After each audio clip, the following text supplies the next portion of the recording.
पे ध्यान दीजिए, बोला त्रिभुज ABC में DE समांतर BC। तो बोला एक त्रिभुज ABC है,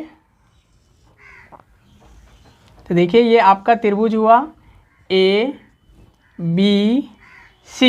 बोला कि इसका A क्या है, DE समांतर है, किसका, तो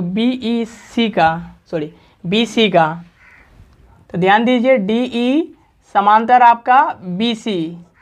तो उसके बाद भुजा दिया है आपको कि AD का मान आपके पास है 1.5। देखिए यहाँ ये A और तो ये क्या हो गया D, तो ये आपको दिया है 1.5 सेंटीमीटर। उसके बाद देखिए DB आपका देखिए यहाँ से यहाँ ये आपका है 3 सेंटीमीटर। और AE का मान 1 सेंटीमीटर। तो बोला कि EC बराबर का मान ज्ञात कीजिए। तो ध्यान दीजिए, तो आप यहाँ पे लिख सकते हैं कि जो दिया गया है कि AD बराबर 1.5 सेंटीमीटर, उसके बाद BD बराबर आपका कितना है 3 सेंटीमीटर, उसके बाद AE बराबर कितना है जी 1 सेंटीमीटर, और आपको पूछा है क्या EC का वैल्यू, तो EC बराबर वाट। तो यहाँ पे आप क्या कर सकते हैं, गिवन डेट लिख सकते हैं। गिवन डेट का मतलब दिया गया है कि।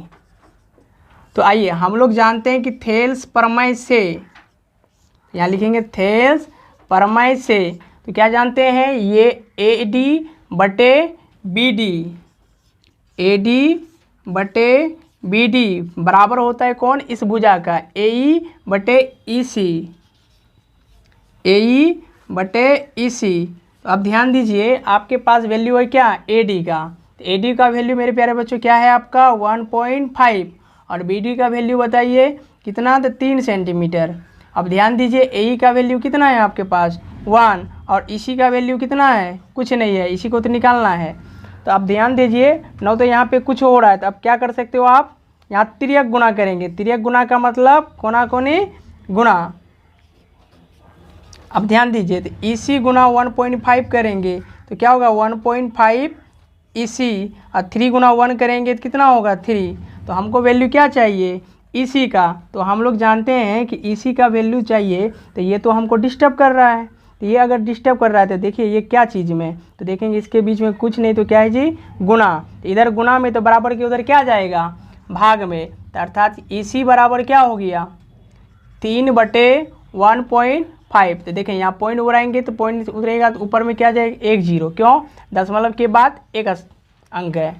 अब ध्यान दीजिए ये क्या बन गया 30, तो 15 दूनी 30, और EC बराबर क्या हो गया हमारा 2 सेंटीमीटर। देखिए कितनी आसानी से हम लोग EC का मान निकाल लिए।